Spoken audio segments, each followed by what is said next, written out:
técnicos industriais nas eólicas offshore.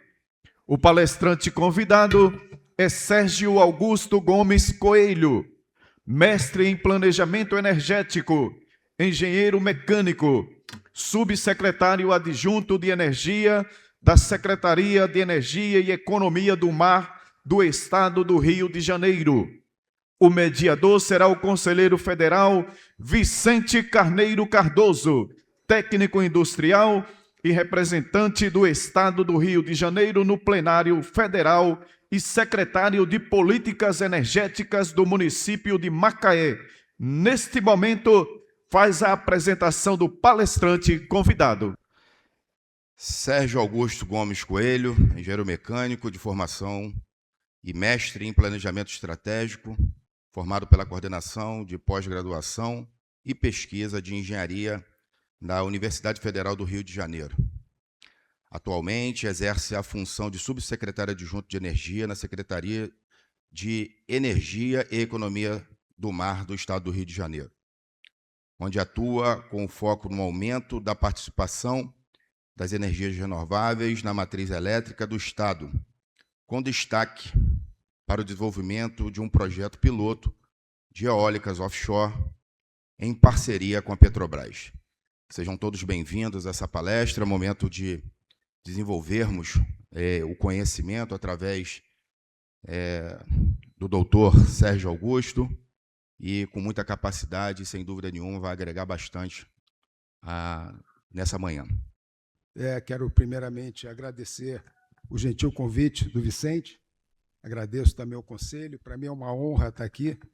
Meu objetivo aqui hoje é falar um pouco das atividades que a gente faz na Secretaria de Energia e Economia do Mar do Estado do Rio de Janeiro, e vou dar um destaque para o nosso projeto piloto de eólicas offshore. É importante que eu estou num grupo técnico, aqui são técnicos industriais, engenheiros, e vocês vão entender bastante a dimensão dessa oportunidade que a eólica offshore traz para o desenvolvimento industrial do Estado e do Brasil. Vocês vão ver também, e isso aí é um fator de competitividade do Estado do Rio de Janeiro, a sinergia que há entre a produção de petróleo e gás e as eólicas offshore. Isso se traduz em competitividade e maior facilidade também para a atração de capital para esse novo setor. Bom, como o Vicente já apresentou, meu nome é Sérgio Coelho, eu sou atualmente subsecretário adjunto da Secretaria de Energia e Economia do Mar. A gente vai passar uma agenda aqui rapidamente, eu vou fazer uma contextualização desse setor para vocês poderem ter uma ideia bem atualizada do que já existe no mundo em potência instalada de eólica offshore e também fazer um comparativo com o potencial brasileiro. Eu digo potencial, essa palavra eu não gosto nem muito de usar, não, sabe? Porque potencial é uma coisa que a gente joga muito para o futuro. Mas só para vocês terem uma ideia de onde nós podemos chegar. No segundo tópico, vou falar um pouco da tecnologia da eólica offshore, das turbinas, fundações, etc. E no terceiro tópico, eu entro especificamente no projeto piloto, que é esse que eu mencionei, que o governo está desenvolvendo em parceria com a Petrobras. O quarto item, a gente vai falar um pouco do marco regulatório. Sabemos que, para você atrair investimento, é muito necessário, é fundamental você ter um marco regulatório robusto para mitigação de riscos e poder atrair o capital. E o quinto e último tópico é a conclusão e os próximos passos para o desenvolvimento desse segmento. Aqui eu trago para vocês uma imagem, é apenas um slide que resume o que a Secretaria faz. Na verdade, a gente costuma dizer, Vicente, que nós somos aí o one-stop shop. Na verdade, a Secretaria ela é uma secretaria que ela atua de forma transversal com todas as secretarias do Estado. Então, por exemplo, algum investidor, algum empreendedor tem alguma demanda na Secretaria de Fazenda, entra através da Secretaria de Energia e Economia do Mar e nós fazemos a interface com a Secretaria de Fazenda no objetivo de facilitar o entendimento também da Secretaria de Fazenda. Porque os técnicos da Fazenda, muitas vezes, eles não são especializados em determinado segmento. Então, a gente ajuda nessa relação com a Secretaria de Fazenda da mesma forma com o INEA, que é o Instituto Nacional de Meio Ambiente. Então, aí tem um dado interessante, que nós conseguimos fazer um decreto no Estado do Rio de Janeiro, e é uma mensagem importante, Vicente, que é muito interessante para atrair investimento para o Rio de Janeiro, que é um decreto de projeto estratégico. Então, seja um projeto de uma termoelétrica, um projeto de uma usina solar, a gente faz uma nota técnica classificando esse projeto como um projeto de cunho estratégico para o desenvolvimento do Estado. Isso tem um rito acelerado no INEA. Sabemos que a questão do licenciamento ambiental é sempre uma questão de dúvida, quanto tempo vai demorar. Então, a gente, com esse processo, tem conseguido muito sucesso e acelerar bastante empreendimentos importantes no Rio de Janeiro. Então, de uma maneira geral, de uma maneira geral, a nossa atuação ela é totalmente transversal, como eu falei para vocês. A gente atua junto a governos federais e autoridades reguladoras. Sabemos que o Rio de Janeiro ele é um grande produtor de petróleo, então a nossa interface com a ANP é muito grande. Estava até comentando agora com o secretário Marcelo sobre essa questão de royalties, etc. Então, isso é um assunto recorrente. Da mesma forma, a gente também trata muito com o IBAMA e com a ANEEL, porque temos 3 distribuidoras de energia no Rio de Janeiro, Light, Enel e também aquela pequena que fica, não é pequena, né? Energisa, mas que tem só o estado o município de Friburgo. Então, também a gente tem uma relação muito forte com a ANEEL. E aqui, Vicente, também gostaria de fazer um destaque. Nós recebemos muitos desenvolvedores de projetos de energia solar, porque o projeto de energia solar ele tem que ter o chamado parecer de acesso da distribuidora. E muitas vezes isso é um desafio para o empreendedor, porque a distribuidora, eventualmente, apresenta uma conta de reforço de rede que é muito grande, é muito alta, que inviabiliza o projeto. Então, a gente também, tecnicamente, auxilia desenvolvedores junto à distribuidora para analisar esses valores apresentados. Aqui comunidades locais e grupos de partes interessadas. Aqui já focando um pouquinho nas eólicas offshore, um dos desafios globais de implantação das eólicas offshore é a interface com as comunidades pesqueiras. Então, a gente já está fazendo isso para antecipar e mitigar futuros problemas, né? Porque, na verdade, como a gente fala transição justa e inclusiva, a gente não pode deixar ninguém para trás. Então, a gente está olhando também o desenvolvimento industrial, mas tem que olhar também as comunidades pesqueiras e comunidades locais que já se encontram na região. Financiadores e investidores, isso aqui é fundamental. Hoje, um projeto de eólico offshore é um projeto de capital intensivo, você demanda um montante de capital muito grande nos primeiros 5 anos de desenvolvimento do projeto. E se você não tiver uma clareza nos dados, o custo do juro fica muito alto, o prêmio do seguro fica muito alto e você pode inviabilizar o projeto. Então, a gente atua muito junto ao BNDES, fundos de capital privado e fundos públicos, esclarecendo, trazendo dados, trazendo boas práticas internacionais. Ali do lado direito, a gente atua também junto aos desenvolvedores e proprietários de projeto. Então, trouxe alguns aqui, uma lista ali de 6, que são os maiores do mundo, que é Ørsted, Equinor, Shell, Iberdrola, RWE Alemã e Vattenfall, são desenvolvedores gigantescos que todos já estão de olho nesse segmento aqui no Brasil. Empresa da cadeia de suprimento, fundamental, você não consegue desenvolver um setor de eólico offshore sem você trabalhar muito bem a cadeia de suprimento, e aqui também vai uma vantagem que Rio de Janeiro já tem pelos 50 anos de exploração de óleo e gás, que a gente tem uma sinergia grande entre esses 2 setores. Também ONGs ambientais e grupos de defesa também estão sempre atuando nesse segmento, a gente também tem uma interface, procura se aproximar desses grupos. E pesquisa e academia. No Rio de Janeiro, nós somos favorecidos por vários centros de excelência. Não está aqui, mas deveria estar, que é o Cefet também, que é um centro de excelência muito respeitado e reconhecido. Então, tudo isso são fatores de competitividade que vão ajudar o desenvolvimento do setor.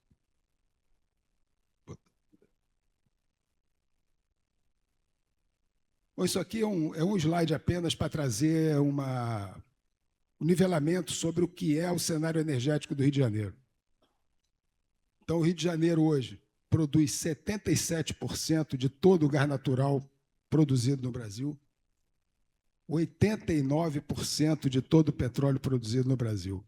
Pessoal, aí a gente está falando, se o Rio de Janeiro fosse um país, nós seríamos o 10º maior produtor mundial de petróleo. Então, realmente é uma coisa muito expressiva. Energia nuclear, temos usina de Angra 1 e Angra 2, é o único estado que conta com usina nuclear. Angra 3, pelas últimas notícias que nós viemos recebendo, a obra deve ser retomada também, então ficaremos com 3 usinas. Aí, entrando um pouco nessa parte já de transição energética, energia solar, temos uma capacidade instalada de 1,6 giga, 92 municípios do estado contam com sistemas de geração solar, então isso já é uma tecnologia dominada. O biometano, a gente produz hoje 220 mil metros cúbicos dia, é expressivo, mas o nosso potencial é muito maior. Lembrando que o biometano ele é intercambiável com o gás natural, nós estamos falando da mesma molécula, então isso, daqui a gente já tem dentro do contrato de concessão da Natos, há uma obrigatoriedade da distribuidora utilizar do volume que ela distribui diariamente, pelo menos 10% ser de biometano. Então, essa política já existe, é uma questão da gente regulamentar e também prover infraestrutura de conexão dos aterros, que aqui no Rio de Janeiro o biometano é produzido em aterros sanitários, uma conexão física de gasoduto com o gasoduto da distribuidora.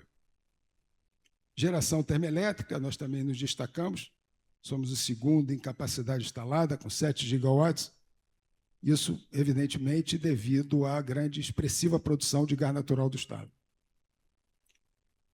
E o biogás também é um volume bastante significativo. O biogás é o gás antes do tratamento para virar o biometano. Então, para você fazer, para que essa molécula seja intercambiável com o gás natural, ela precisa passar, o biogás precisa passar pelo processo de purificação para virar o biometano e aí sim ser conectado à rede de distribuição.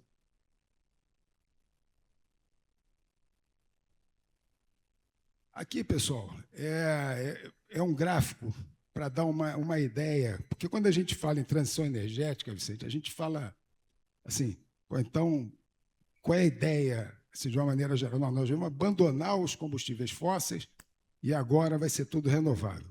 Isso é totalmente impossível, totalmente inviável pelos próximos anos, eu diria aí, pelos próximos 30, 40, 50 anos, por vários motivos.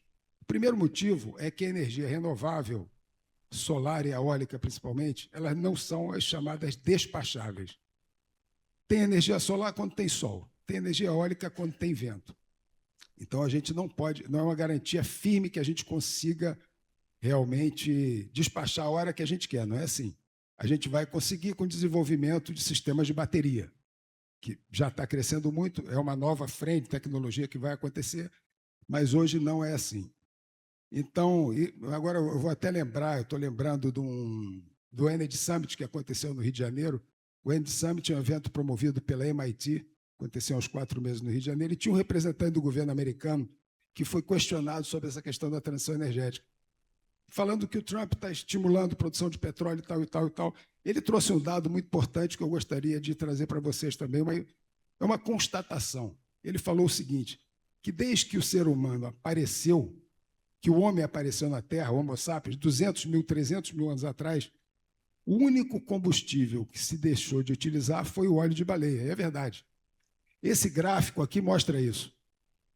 Nós continuamos usando carvão, petróleo, gás natural, derivados de petróleo.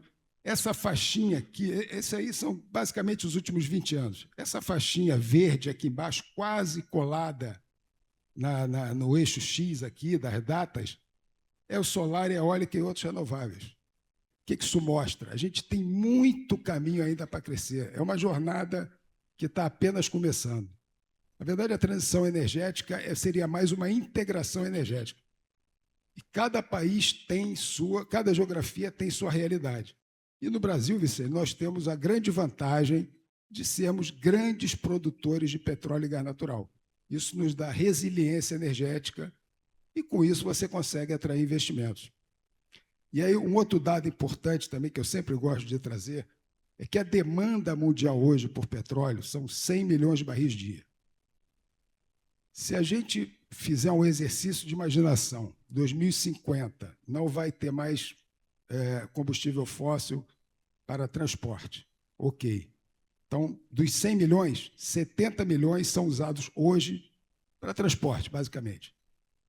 Ainda sobrariam 30 milhões de barris por dia de demanda, que é a demanda do petróleo como insumo petroquímico. Isso vai continuar. E o Brasil, Vicente, a gente já falou isso várias vezes, ele principalmente o Rio de Janeiro, se posiciona muito bem nesse quesito. Por quê? Porque o petróleo brasileiro, o petróleo basicamente produzido pela Petrobras, ele tem uma das menores pegadas de carbono do mundo. O petróleo da Petrobras, dos campos do pré-sal, 10 a 15 quilos de CO2 por barril. É menos da metade da média global. O que isso significa? Se a gente parar de produzir o petróleo para combustível fóssil, ainda tem esses 30 milhões de barris para insumo petroquímico e que será comprado, com certeza, do Brasil. Porque nós temos essa baixa pegada de carbono. Então, assim, a gente consegue projetar um futuro muito promissor que vai conciliar tanto a fonte fóssil com baixa pegada de carbono e o desenvolvimento das energias renováveis. Isso aqui é o contexto global. Hoje, esse slide aqui é bem atualizado, ele mostra hoje como está a eólica offshore no mundo. Então, aqui no lado esquerdo, isso aqui é uma fonte do GWEC 2025. O GWEC é uma organização, é Global Wind Energy Council. É uma das maiores organizações de apoio institucional da eólica onshore e offshore. 83 gigawatts de potência instalada de eólica offshore no mundo. Para a gente balizar, o Brasil hoje tem uma potência instalada para atender todo o consumo do país de 200 giga. Então, vocês podem ver que são números muito expressivos. Metade dessa potência está na China. E eu tive a oportunidade, estava conversando agora com o Vicente e os colegas aqui, de estar na China mês passado. E eu fiquei muito impressionado, eu trouxe até algumas fotos para vocês, para a gente ter uma dimensão melhor do potencial de geração de negócio, de emprego, de renda, de desenvolvimento tecnológico que esse setor pode oferecer. E a China já está nessa realidade.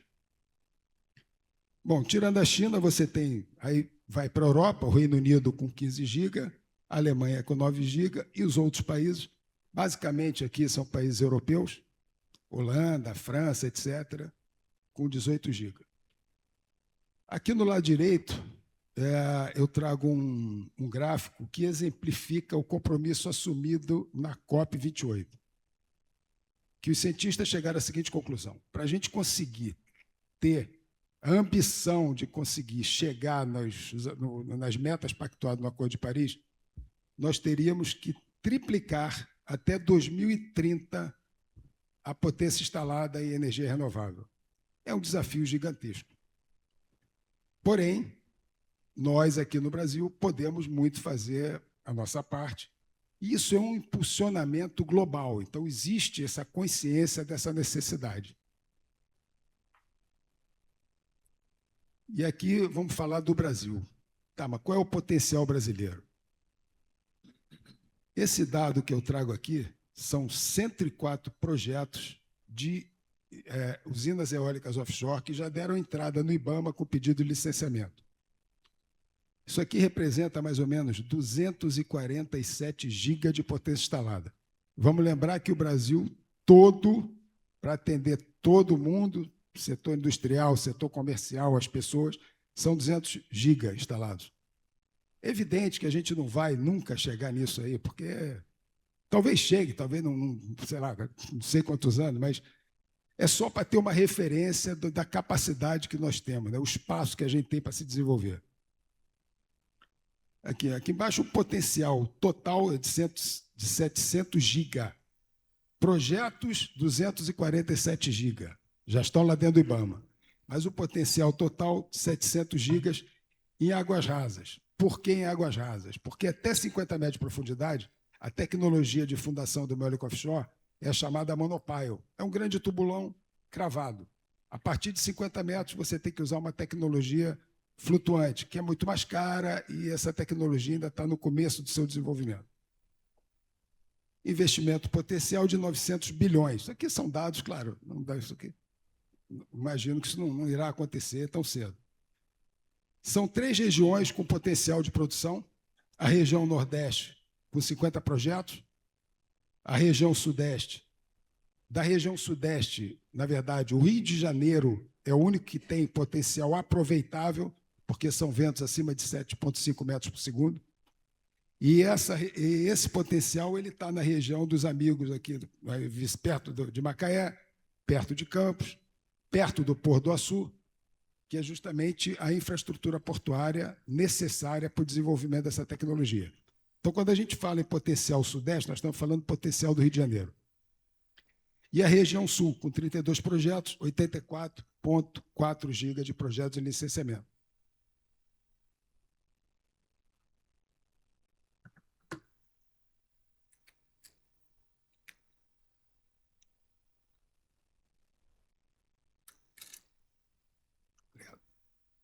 Bom, vamos lá.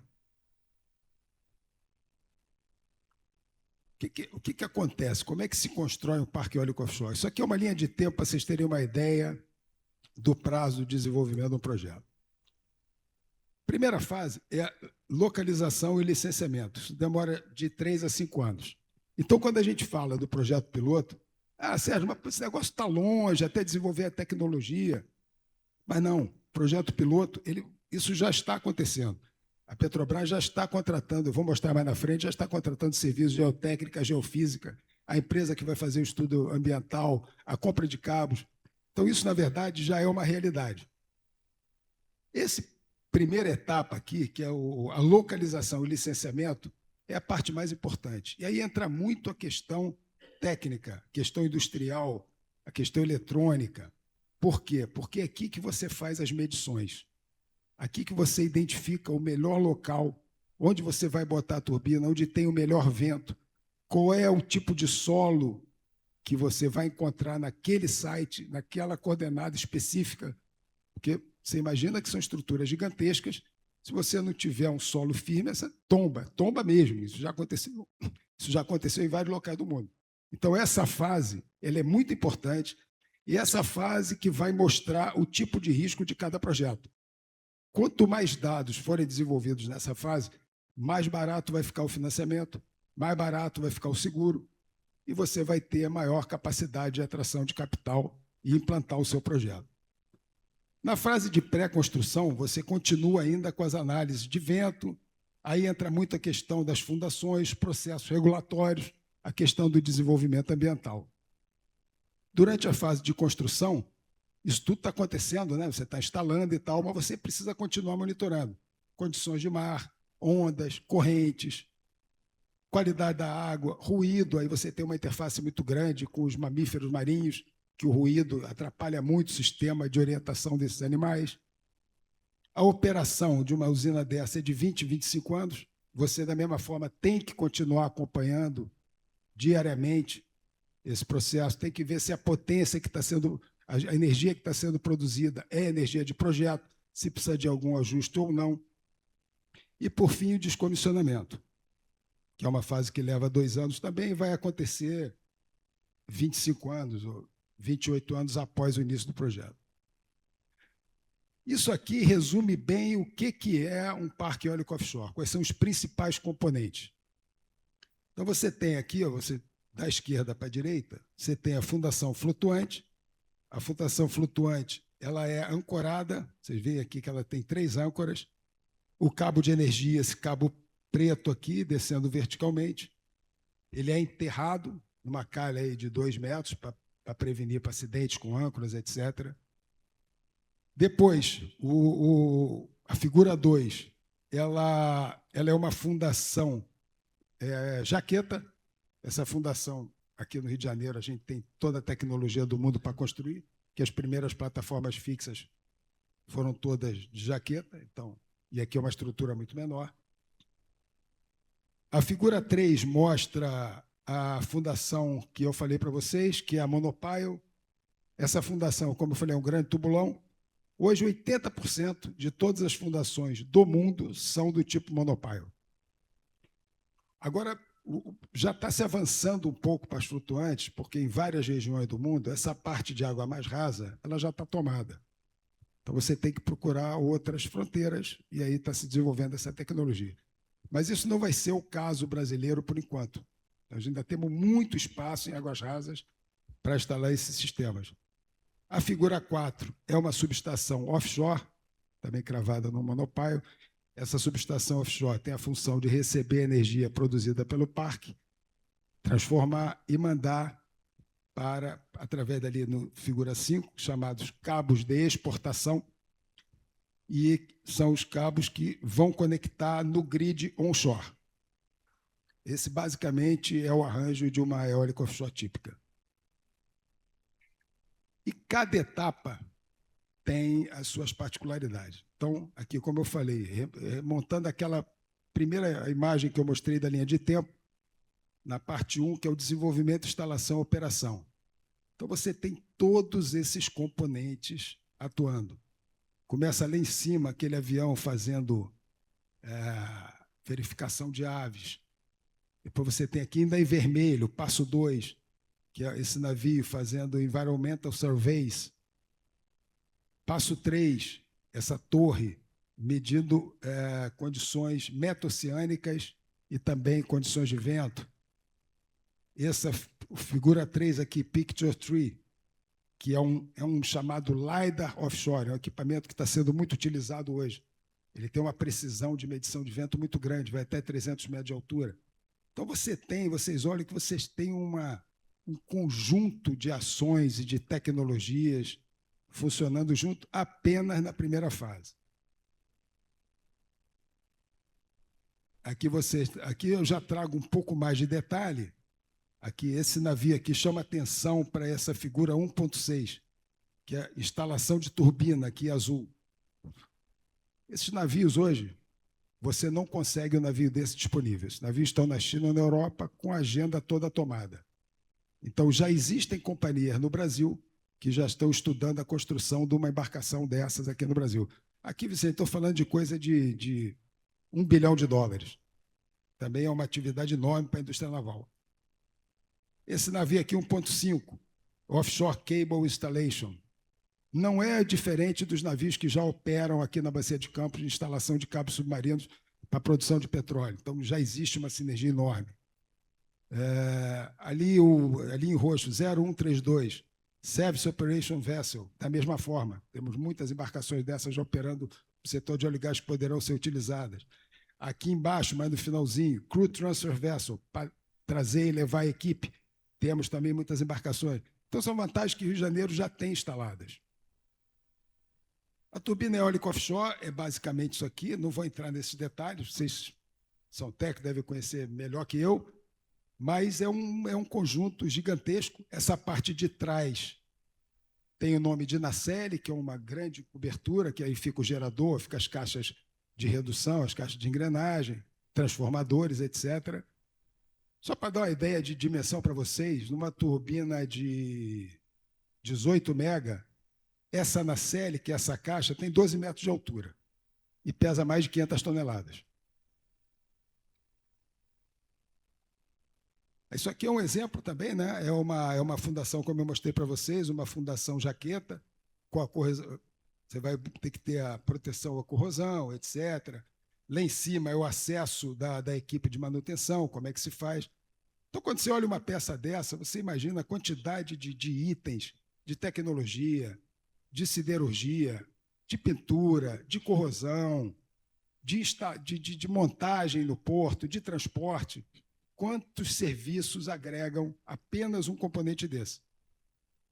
Esse aqui é a subestação offshore, também, como eu falei para vocês, né? O objetivo dela recebe a energia de todo o parque e joga para a terra. Aqui é aquele navio em detalhe que eu trouxe para vocês. Esse navio é um GCAP, que nós já temos várias GCAPs aqui no Brasil também. Hoje não estão sendo muito utilizadas, mas as primeiras operações em águas rasas eram GCAP. Então, Esse navio ele sai do porto com 6 turbinas, de uma maneira geral, os maiores são 6 turbinas, com fundação, turbina e pás, vai para o site, essas pernas treliçadas, elas sentam no chão e passa a ser uma plataforma fixa. E aí você consegue operar e montar as turbinas com segurança. Tem poucas unidades dessa no mundo, e todas estão muito com a agenda totalmente tomada.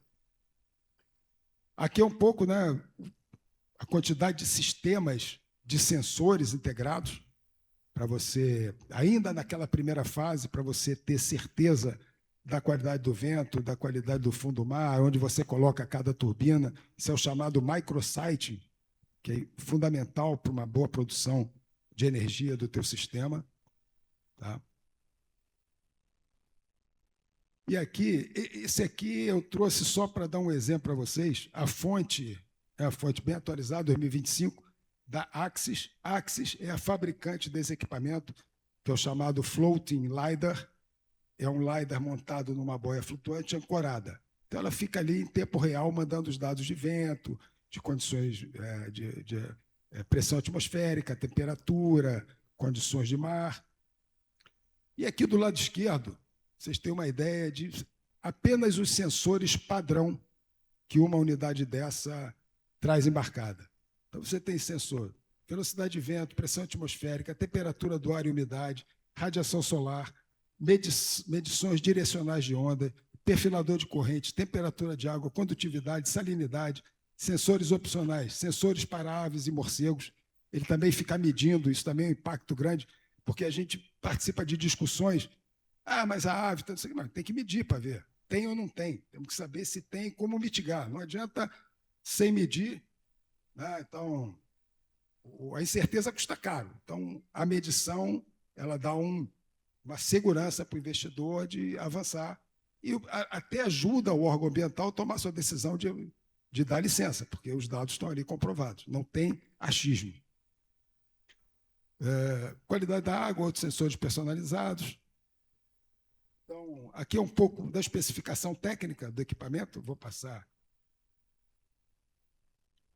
E aqui é um somatório, isso é só para vocês terem uma ideia do que a gente está falando, pessoal. Da coleta de dados personalizada, por quê? Porque cada cliente tem uma demanda, cada região, cada geografia tem uma demanda. Isso aqui é apenas um exemplo do que esse equipamento pode produzir. Tá? Como eu já repeti, temperatura, pressão, precipitação, etc. E aqui é a sinergia, um dos exemplos da sinergia com o setor de óleo e gás. Os ROVs, que são aquele Remote Operating Vehicles, que já são usados na Bacia de Campos e Bacia de Santos há décadas, vão ser usados também para as eólicas offshore. Os equipamentos já estão aqui, os técnicos já estão aqui, as embarcações já estão aqui. Então, principais aplicações, instalação de cabos submarinos, fundações, prevenção corretiva, levantamento do leito marinho, importância estratégica, reduz riscos operacionais e custos. É sempre essa questão, pessoal, é importante essa mensagem. A gente tem que reduzir riscos para ter competitividade. Eu vou acelerar um pouquinho. Aqui eu trago um exemplo, a fonte é Oceânica Network, que também é uma consultoria, uma das líderes no mercado. Ele traz aqui um exemplo do que seria de recursos necessários para implantar 30 GB de energia eólica offshore. Lembrando que o Rio de Janeiro tem 34 GB de projetos. Então, olha o que a gente está falando, Vicente. Olha a quantidade de coisas. São 2.100 turbinas, 2.100 fundações, 6.800 milhas de cabos submarinos, 58 navios de transporte de pessoal, 4 a 6 navios daqueles gigantes de instalação de turbinas, 11 navios de serviços, né, operação de manutenção, 4 navios de lançamento de cabos, 2 navios para lançamento da proteção, que o SCORE é a proteção, o enrocamento na base da turbina para evitar a erosão marinha, mais 4 a 8 navios de transporte, mais 4 a 6 heavy lift vessels, são aqueles navios gigantescos, aqueles guindastes de 3.000 toneladas, e de 12.300 a 49.000 empregados. Então, é realmente uma coisa gigantesca. Isso aqui eu trouxe, isso aqui foi minha viagem na China, só para dar uma ideia para vocês. Aqui à esquerda é um parque que eu visitei, um parque offshore, parque de 1,6 giga, um parque bem grande. E aqui, essas primeiras turbinas, vocês podem ver que é a tecnologia de jaqueta. Por quê? Porque o fundo do mar, através dos estudos, identificou que a tecnologia mais adequada seria a jaqueta, assim foi feito. Um pouquinho mais no fundo, aqui a imagem não dá para ver bem, mas você tem a fundação de monopile. Então, assim, cada parque, alguns locais, o vento é bom, vale a pena você botar a jaqueta, ou não, pode ser um monopile, mas você pode ter esse mix, e depende muito dos estudos que você faça durante a fase de desenvolvimento do projeto. Aqui à esquerda você tem a subestação. Essa foto aqui embaixo é uma fábrica de turbinas. Tá? Esse galpão aqui, pessoal, é um dos galpões de uma fábrica da chamada Mingyang, é a maior fabricante mundial de turbinas offshore. Então, isso aqui, aí, olha só como é que os caras estão. Isso aqui é um galpão de uma fábrica produzindo turbinas. Só a Mingyang tem 17 fábricas na China.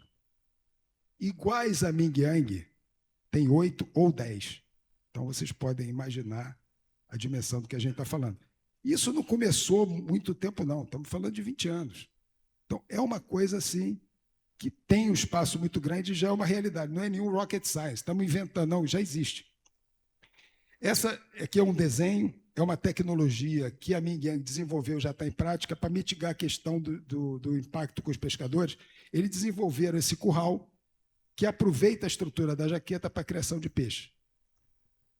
Primeiro ano, eles escolheram 24 mil toneladas de pescado. Tudo para a comunidade pesqueira. Então, você consegue, com criatividade, inovação, conversando com a comunidade, soluções interessantes. Aquele desenho ali, aquela turbina IV, é uma tecnologia nova que já tem uma em uso, que chama Ocean X, também da Mingyang. E aqui, Vicente, são 2 turbinas, cada uma com 25 megawatts. Só nessa unidade aqui são 50 mega. Então, e por que isso faz... Qual é a vantagem disso? Você tem uma unidade única, basicamente. Então, você vai com uma equipe de manutenção, uma embarcação. Se você tivesse 2 de 25, você teria que ter uma parar, subir, descer, manutenção, sai, desce, embarca. Aqui não. Você otimiza e tudo você reduz custo. Aqui embaixo é uma unidade flutuante dentro daquele mesmo parque, que é esse parque aqui. Aqui, aquela foto ali à direita, é aquele LiDAR que eu mostrei para vocês, é o Floating LiDAR. Isso aqui é um equipamento que tem mais ou menos 12 metros de comprimento, pesa na faixa de 18 toneladas. E aqui embaixo são as turbinas, aquela que eu mostrei lá aqui na linha de produção, as turbinas em estoque para entrega. Então, realmente é um negócio assim... E a escala ali, vocês podem ver o tamanho do que a gente está falando. Né? Uma unidade dessa pesa na faixa de 500 toneladas. Bom, aqui, aí a gente entra no projeto piloto, eu já falei, vou passar rapidamente. Qual é a vantagem do Rio de Janeiro para desenvolver? Por que nós estamos na frente? Por que a Petrobras escolheu o Rio de Janeiro para fazer a parceria? Lembrando, né, Marcelo, que esse projeto começou no Estado, nós, na Secretaria, demos entrada no licenciamento do IBAMA, a Petrobras nos procurou e pediu para ingressar no projeto. Aí, à época, eu estava na reunião com o deputado Hugo Leal, que era o secretário, e ele falou, pô, Sérgio, seus problemas acabaram. E realmente era um grande desafio você conseguir investimento para desenvolver esse projeto. Mas a Petrobras entrou e ela já alocou uma verba de 100 milhões de dólares, essa verba já está aprovada, é verba de P&D na ANP e já está sendo utilizada. Então, por que o Rio de Janeiro é bom? Primeiro, temos excelentes recursos eólicos, a infraestrutura portuária adequada, aqui representada pelo Port do Açu, é uma unidade que já está funcionando, algumas adaptações, mas é a mais avançada que tem, e os parques eólicos são na projeção do Port do Açu. Uma batimetria favorável, como eu falei, 50 metros. Segundo o maior centro de carga do Brasil, do país, essa energia tem que ser exportada para algum local. Se você faz no Nordeste, ótimo Nordeste, mas no Nordeste você tem também que trazer essa energia para o Sudeste. Agora o Nordeste está desenvolvendo, a gente tem parceria, conversa bastante com os estados nordestinos, desenvolvimento de data center, também é ótimo. Quer dizer, tudo, cada geografia com suas suas características, mas buscando soluções para o desenvolvimento. 50 anos de exploração da atividade offshore, centro de pesquisa de excelência e uma extensão de litoral de 636 quilômetros. Esse aqui é um layout do projeto piloto. Ele está nesse quadradinho aqui, está 15 quilômetros da costa. O cabo de exportação de energia é um cabo eletroóptico de 24,8 quilômetros. Vai conectar aqui no Pôr do Açu. A gente já livrou para a escolha as coordenadas onde está o projeto piloto, já livra todas essas áreas de fundeio. Então, ali é uma área de baixo impacto. Batimetria 16 metros, distância da costa, fundação monopile, conexão ao grid. Como eu falei, né? A conexão ao grid vai ser do Pôr do Açu onshore. Isso aqui é um esquemático do que será instalado lá. 18 mega, a ideia é botar uma turbina de 18 mega, esse hub vai ficar mais ou menos a 170 e poucos metros de altura do nível do mar, estamos falando de uma coisa gigantesca. O monopile e a torre é um componente que pesa mais ou menos 3.000 toneladas, é um tubulão de aço de 12 metros de comprimento com a parede de 250 milímetros, que o Brasil, o Rio de Janeiro tem condição de fabricar isso, já estivemos na Nuclep, com a equipe da Petrobras e mostraram plena capacidade de fazer. Então, quer dizer, nós temos tecnologia e capacidade técnica para executar essas coisas. Uma dos objetivos da Petrobras com esse projeto é também energizar equipamentos que hoje estão nas plataformas de petróleo, como essa bomba de injeção de água em campos de produção. Se você começa a utilizar essa energia para isso, você alivia o FPSO também, você polui menos no FPSO, e você descarboniza ainda mais a produção de petróleo, que, como eu falei no começo da nossa conversa, é uma das mais baixas do mundo. Status atual do projeto piloto. Já foi contratado o serviço de geofísica e geotécnica. A empresa para estudo ambiental já era para estar ticada aqui também, que já foi fechado. Próxima etapa deve ser, lembrando que esse cronograma depende da Petrobras, mas próxima etapa, aquisição da turbina e fundação. Depois, aquisição dos cabos de portação de energia, instalação dos cabos e conexão ao grid. Então, isso já está andando com essa verba de 100 milhões de dólares que eu falei para vocês. O marco regulatório, a lei das eólicas offshore, foi sancionada em 10 de janeiro de 2025. O Ministério de Minas e Energia lançou, em 14 de julho, uma consulta pública de metodologia para seleção de áreas, muito semelhante do que acontece com o petróleo. Quais são as áreas que vão ter leilão, onde é que começa? E aí a gente tem feito uma atuação muito grande, e essa reunião aqui também é importante, porque nós estamos levando a mensagem para o Ministério de Minas e Energia do potencial do Rio de Janeiro.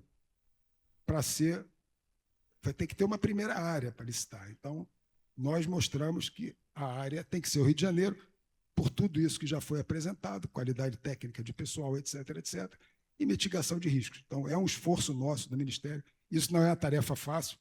Então, Vicente, a gente sempre conversa bastante, Marcelo também, para a gente juntar forças. É muito importante e a Secretaria está aberta para receber sugestões, etc., etc. A gente está direto com o Ministério de Minas e Energia. Fui nomeado no dia 3 de novembro como representante da região Sudeste no Fórum Nacional de Transição Energética, que vai subsidiar a Política Nacional de Transição Energética de eólicas offshore para o Conselho Nacional de Política Energética. Então, já ajuda também.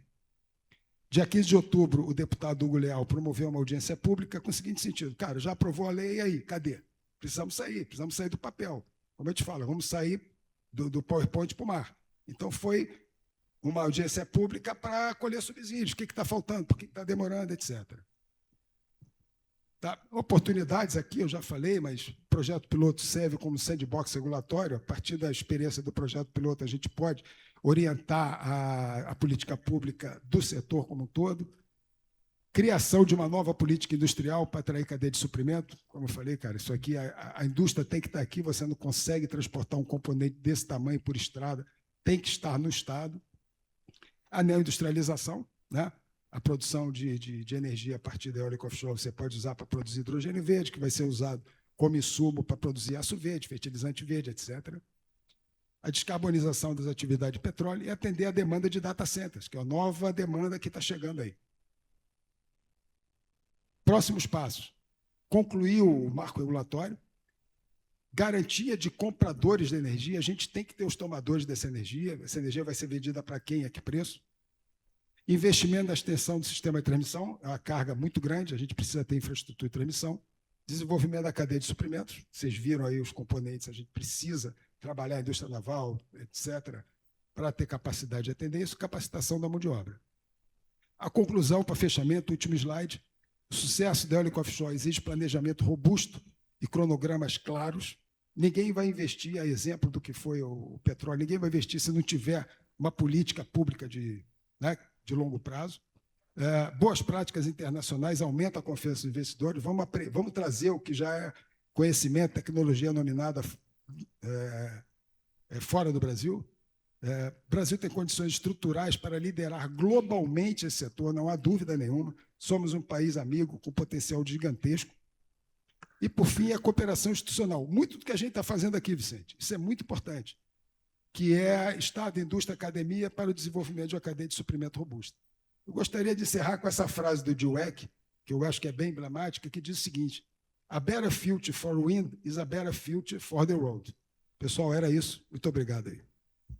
Sérgio, como você sabe, sou técnico em eletromecânica, é uma das minhas formações, e hoje desenvolvo, junto à Secretaria de Políticas Energéticas, como secretário de Políticas Energéticas de Macaé, que é uma das cidades pioneiras na questão do offshore, e offshore aqui traduzindo seria no mar e onshore em terra, né?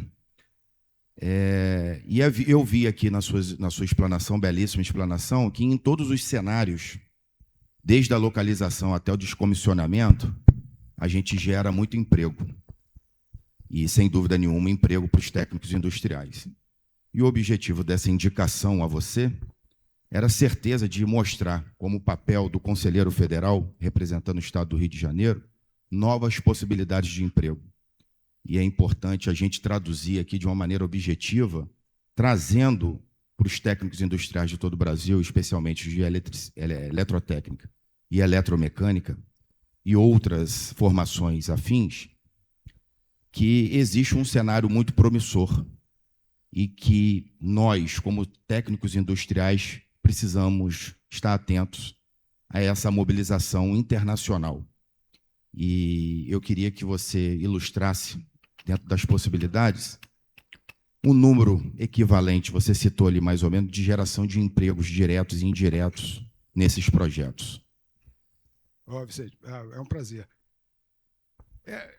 Ali, a gente trouxe um dado, aquele é uma média global de 30 gigas, estamos falando de 50 mil empregos.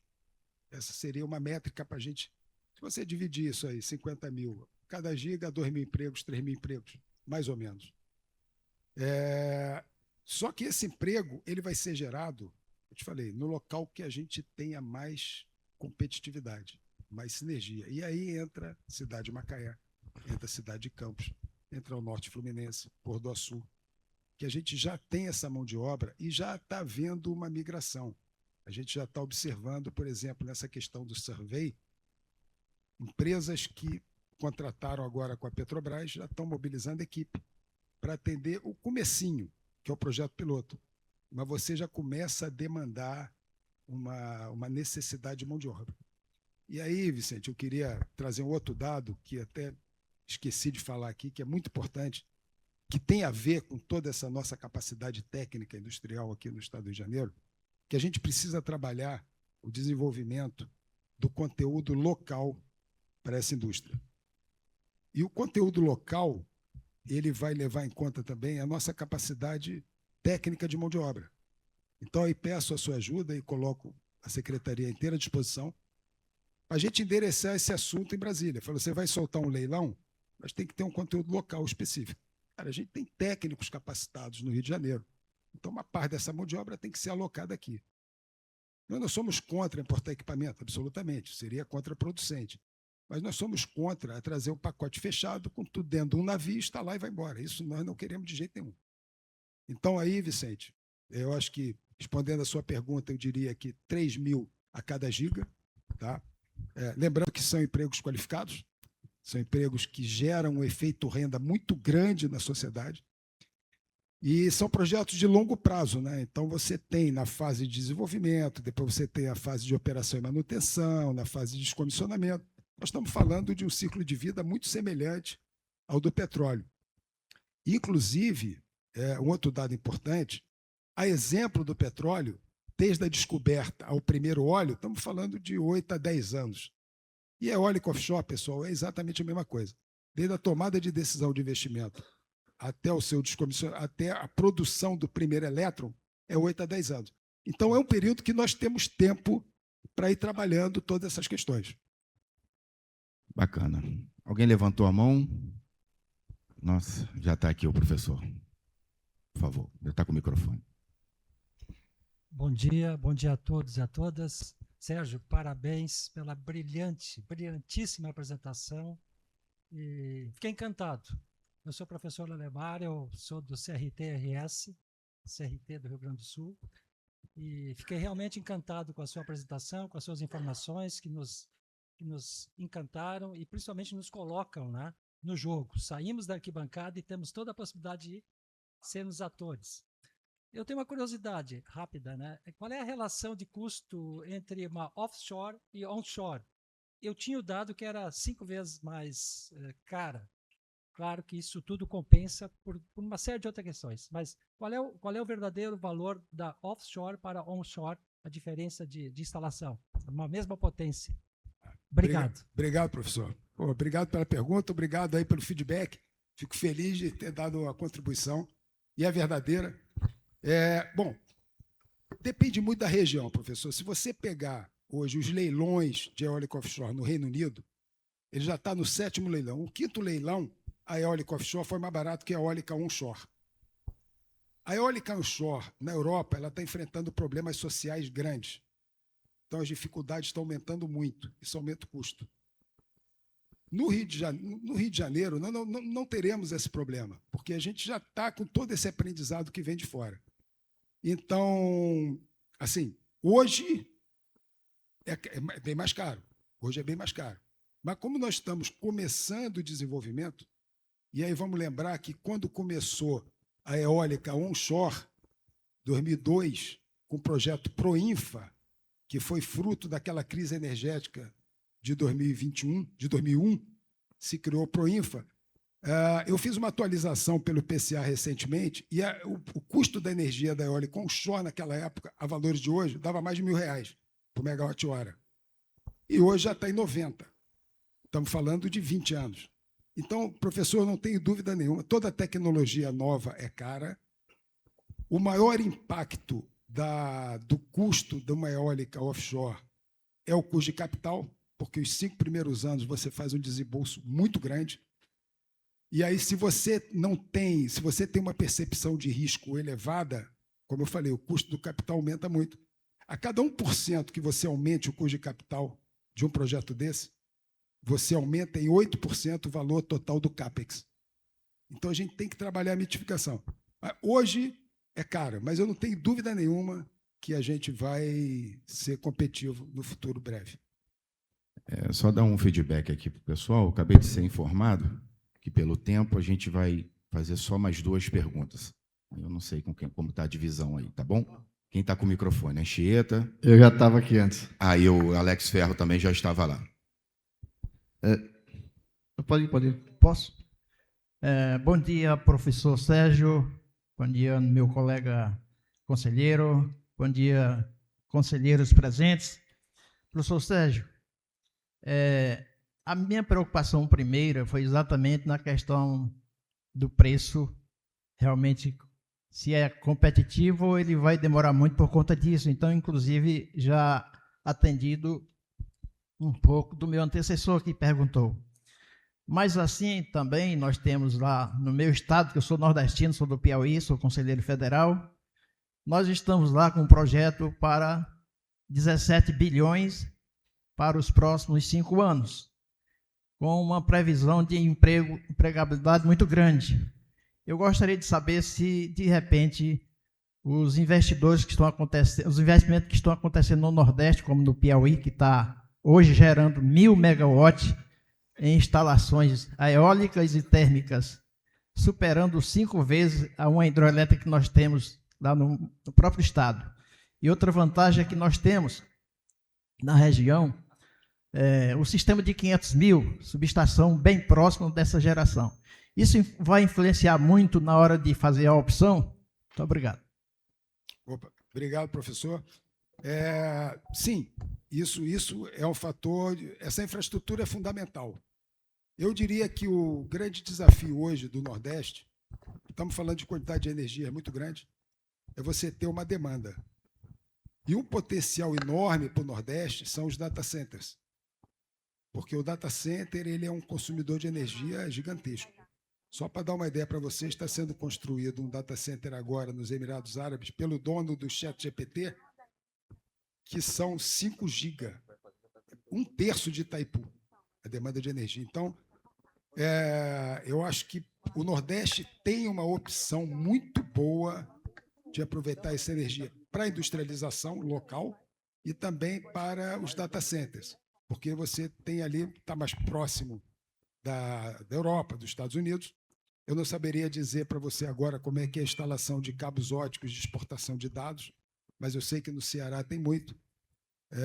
Mas, assim, sem dúvida, foi até um dos desafios que eu coloquei. A infraestrutura de transmissão é fundamental.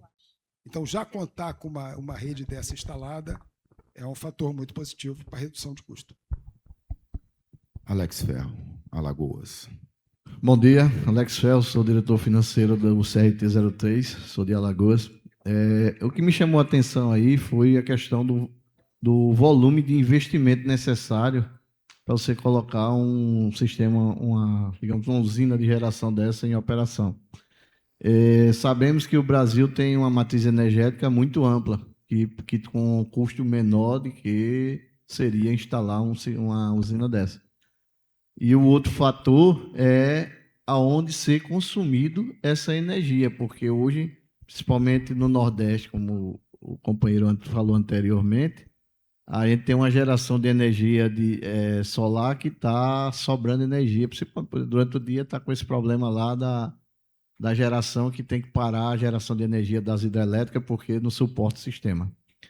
E aí eu enxergo que, como a gente está aqui no Rio de Janeiro, tem Itaboraí, que aí vai para outro sistema, outra coisa, que é a indústria, que seria o grande consumidor de energia, e a indústria brasileira ela está em retração.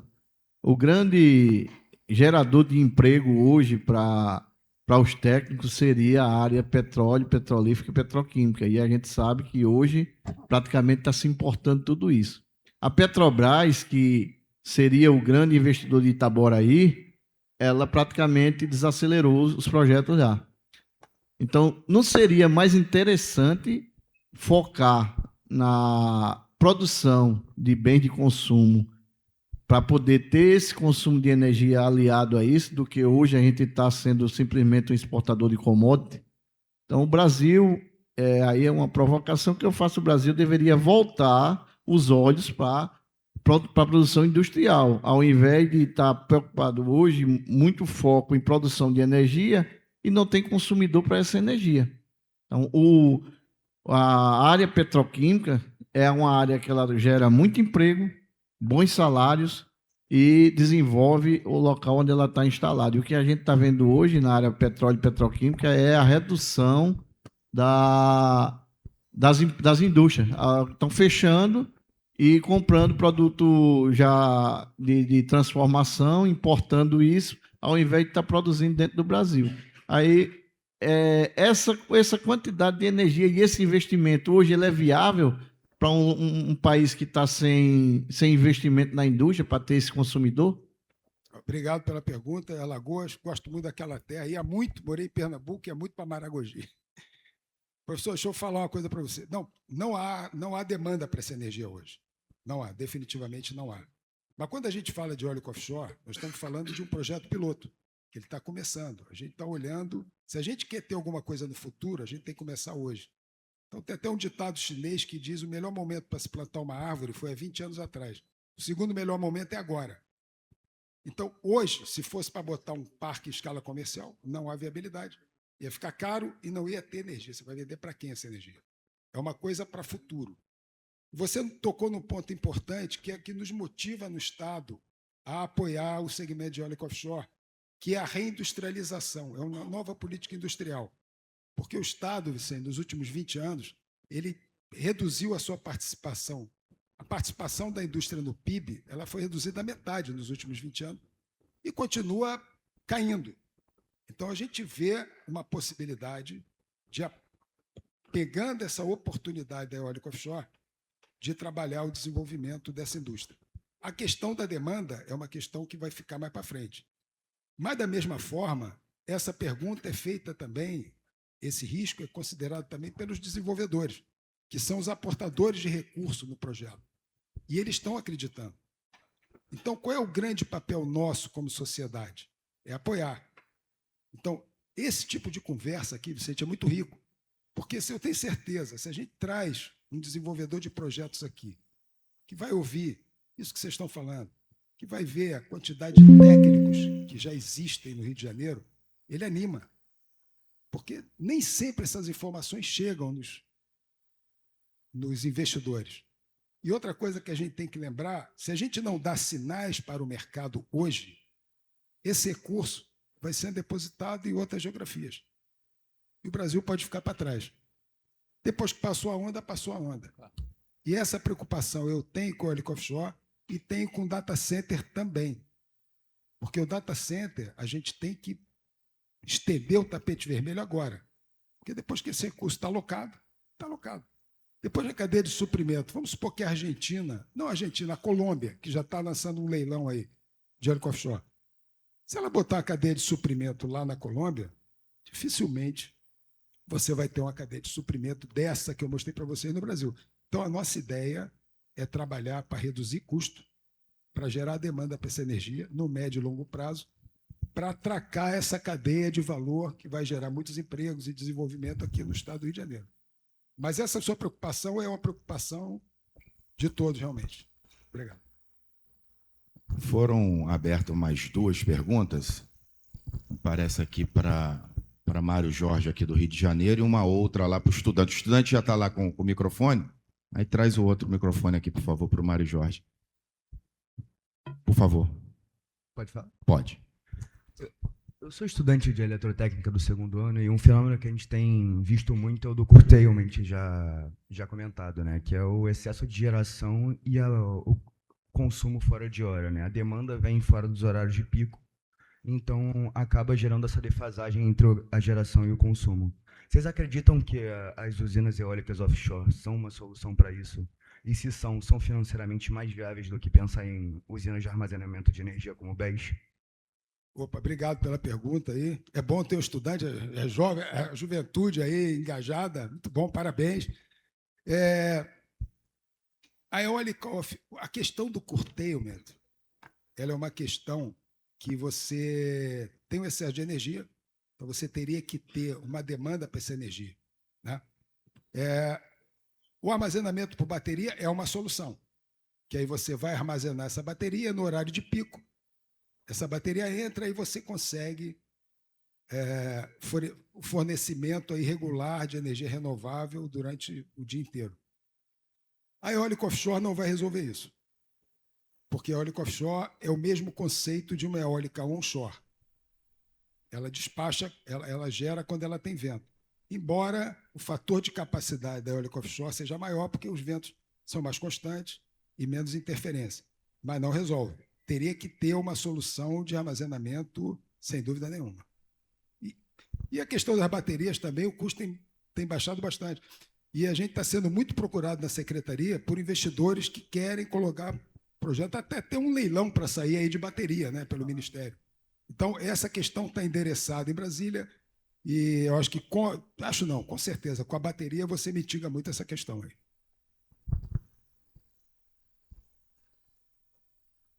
Mário Jorge aqui, levantou a mão. É a última pergunta? Não estou gerenciando aqui a fila. É o Barros que está com o microfone? Opa. Bom dia, subsecretário. Bom dia a todos os presentes, conselheiros federais e estaduais. A minha pergunta, antes de mais nada, eu sou Mário Jorge Campos, conselheiro do Estado do Rio de Janeiro, e secretário do Fórum pela Retomada da Indústria Naval no Rio de Janeiro também, né? A minha pergunta vai muito de encontro nesse sentido. Para suprir a necessidade de atendimento, nós vamos precisar de embarcações, correto? Para poder fazer essas instalações lá no mar. E, recentemente, uns 2 anos atrás, o Estado do Rio de Janeiro ele comprou o antigo estaleiro Caneco, ali no Caju. Né? Ia fazer, se não me falha a memória, no tempo que o Hugo Leão ainda era secretário, né? Para fazer um polo pesqueira, as questões todas. Né? Lá temos os diques, um dos maiores diques está lá, naquela região lá. Né? E a minha pergunta vai: todos esses estaleiros do Estado do Rio de Janeiro, a grande maioria, Mauá, EISA, Caneco, que já foi arrematado pelo governo do Estado, Ecovix e o Atlântico Sul, estão em recuperação fiscal. Né? Um dos entraves para a retomada da indústria naval no Rio de Janeiro é, sobretudo, os estaleiros estão quebrados ou com uma dívida gigantesca. Na última reunião que nós tivemos, o Rodrigo Neves ele isentou o estaleiro de Niterói com relação às dívidas que tinha pela prefeitura. Fez uma renegociação. Nós batemos a porta do Estado do Rio de Janeiro e o governador nem sequer recebeu. Por quê? O governador está cobrando essa dívida, é de direito do Estado fazer isso. Ele não quer parcelamento, ele quer que essa dívida seja paga à vista. Como pagar uma dívida à vista se você não tem recurso, uma vez que você está em recuperação fiscal? O que o Estado poderia fazer? Criar uma linha de refinanciamento dessa dívida para que, sim, os estaleiros que estão no Estado do Rio de Janeiro pudessem participar dessas licitações até dentro da Petrobras. Tem 14 navios que vão ser feitos, né? Já saiu o edital e tudo pela Transpetro. Né? E para atender essa demanda offshore, temos que ter uma indústria naval pulsante para que possa gerar insumos, né? Para que venha atender toda essa necessidade. Eu sei que não é a área energética, mas uma coisa está ligada à outra. Por quê? É uma cadeia de consumo. O que o Estado poderia, o senhor, no caso, poderia estar levando isso ao secretário para tentar marcar uma reunião com o Fórum pela Retomada da Indústria Naval e tentar discutir essa dívida? Porque uma coisa vai levando a outra, e a geração de emprego na veia a indústria naval. Obrigado, conselheiro. Fantástica colocação. O convite já está feito. Vai ser um prazer recebê-los.